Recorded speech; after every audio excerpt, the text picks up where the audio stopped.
Home nursing, nursing home എന്നിവയെക്കുറിച്ച് ശ്രീ മുരളി തുമ്മാരുകുടിയുടെ നിരീക്ഷണങ്ങൾ കാലിക പ്രസക്തമാണ്. നമുക്കതിനെക്കുറിച്ച് ഒന്ന് ചിന്തിക്കാം. കഴിഞ്ഞ തവണ നാട്ടിൽ വന്നപ്പോൾ പതിവ് പോലെ ബന്ധുക്കളുടെയും സുഹൃത്തുക്കളുടെയും വീടുകളിൽ പോയിരുന്നു.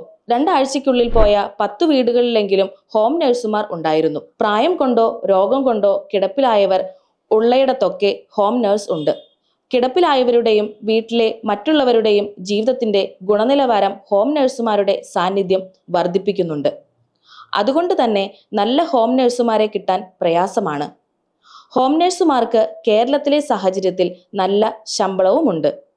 ഏറെ വിദ്യാഭ്യാസവും പരിചയവുമുള്ള സ്വകാര്യ മേഖലയിലുള്ള നഴ്സുമാരെക്കാളും അധ്യാപകരെക്കാളും ശമ്പളം ഹോം നഴ്സുമാർക്ക് ലഭിക്കുന്നുണ്ട്. എന്നാൽ പോലും ഈ ജോലിക്ക് ആളെ കിട്ടാൻ ബുദ്ധിമുട്ടാണ്. പ്രായാധിക്യത്താൽ സ്വന്തം കാര്യങ്ങൾ പൂർണ്ണമായും ചെയ്യാൻ സാധിക്കാത്തവർ, ഏതെങ്കിലും രോഗത്തിലോ അപകടശേഷമോ പരിമിതിയുള്ളവർ, പ്രസവ സംബന്ധിയായ സ്ത്രീകളുടെയും കുട്ടികളുടെയും പരിചരണവും ശുശ്രൂഷയും ഇതെല്ലാമാണ് പൊതുവിൽ ഹോം നഴ്സുമാർ ചെയ്യുന്നത്. പുരുഷന്മാരും ഈ രംഗത്തുണ്ടെങ്കിലും ബഹുഭൂരിപക്ഷം ഹോം നഴ്സുമാരും സ്ത്രീകളാണ്. ഞാൻ കണ്ടിടത്തോളം ഇപ്പോഴും ഈ രംഗത്ത് മറ്റു നാടുകളിൽ നിന്നുള്ള സ്ത്രീകളോ പെൺകുട്ടികളോ അധികം കാണുന്നില്ല. കേരളത്തിൽ ആകെ എത്ര ഹോം നഴ്സുമാർ ഉണ്ടെന്ന കണക്ക് ആരെങ്കിലും സൂക്ഷിക്കുന്നുണ്ടോ? ഒരുപക്ഷെ കേരളത്തിൽ നഴ്സുമാരെക്കാൾ കൂടുതൽ ഹോം നഴ്സുമാർ ഉണ്ടാകും എന്നാണ് എൻ്റെ അനുമാനം. ഒരു ഹോം നഴ്സ് ആകാനുള്ള യോഗ്യതയും പരിശീലനവും എന്താണ്? ഇക്കാര്യങ്ങൾ സർക്കാർ നിഷ്കർഷിച്ചിട്ടുണ്ടോ? നിയന്ത്രിക്കുന്നുണ്ടോ? ഹോം നഴ്സുമാരുടെ സേവന വേതന വ്യവസ്ഥകളെപ്പറ്റി നിയമങ്ങളോ മാർഗനിർദ്ദേശങ്ങളോ നിലവിലുണ്ടോ? ഹോം നഴ്സായി വരുന്നവർക്ക് പോലീസ് ക്ലിയറൻസ് വേണമെന്നോ, ഹോം നഴ്സിനെ തൊഴിലിന് വെക്കുന്നവർ അത് അടുത്ത പോലീസ് സ്റ്റേഷനിൽ രജിസ്റ്റർ ചെയ്യണം എന്ന നിബന്ധനകൾ ഉണ്ടോ? ഹോം നഴ്സുമാരെ അറേഞ്ച് ചെയ്യുന്ന സ്ഥാപനങ്ങളുടെ പരസ്യം എല്ലാ ദിവസവും കാണാം. കേരളത്തിൽ എത്ര ഏജൻസികളുണ്ട്? അവർക്ക് കേന്ദ്രീകൃതമായ ഒരു രജിസ്ട്രേഷൻ സംവിധാനമുണ്ടോ? ഏത് വകുപ്പാണിത് നിയന്ത്രിക്കുന്നത്?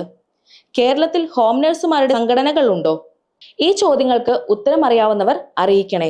അത്തരം സംഘടനകൾ ഉണ്ടെങ്കിൽ ഒന്ന് ടാഗ് ചെയ്യണം. ഹോം നഴ്സുമാർ രോഗികളുടെയും കുടുംബത്തിന്റെയും ജീവിത ഗുണനിലവാരത്തിൽ പൊതുവിൽ നല്ല മാറ്റമാണ് വരുത്തുന്നതെന്ന് പറഞ്ഞല്ലോ.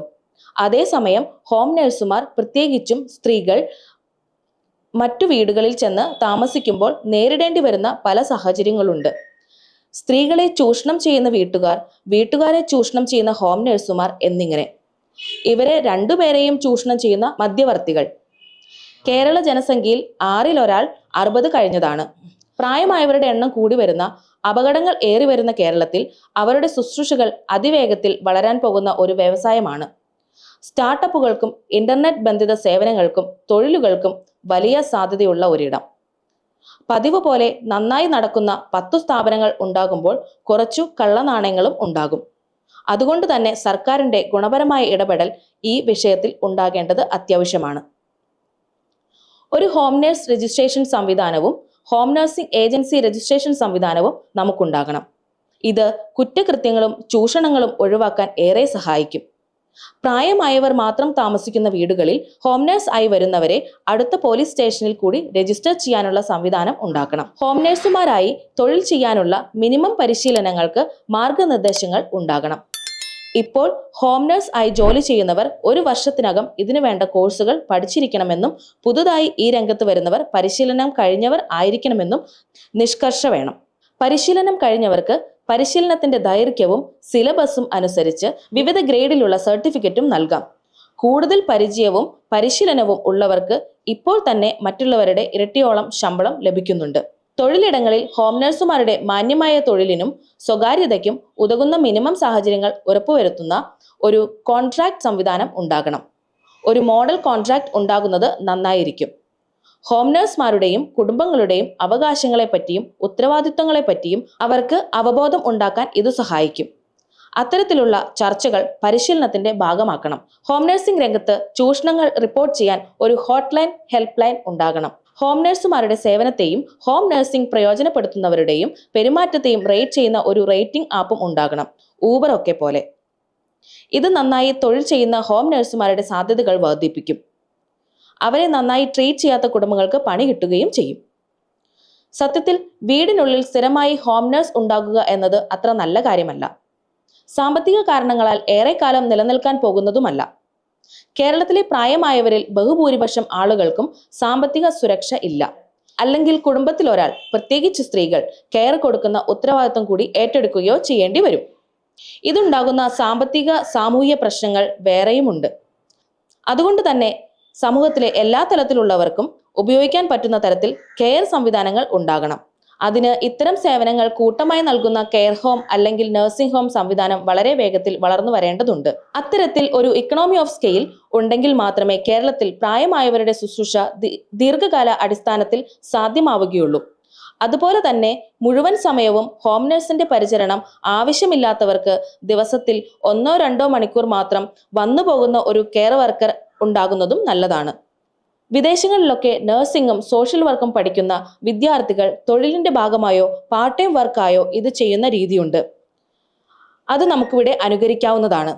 ഹോം നഴ്സിംഗ് വ്യാപകമായി ഇരിക്കുമ്പോഴും കൂടുതൽ കെയർ ഹോമുകൾ ഉണ്ടാകുമ്പോഴും കേരളത്തിലെ ഹോം നഴ്സിംഗ് ഹോം രംഗത്ത് മുൻവിധികൾ ഇപ്പോഴും നിലനിൽക്കുന്നുണ്ട്.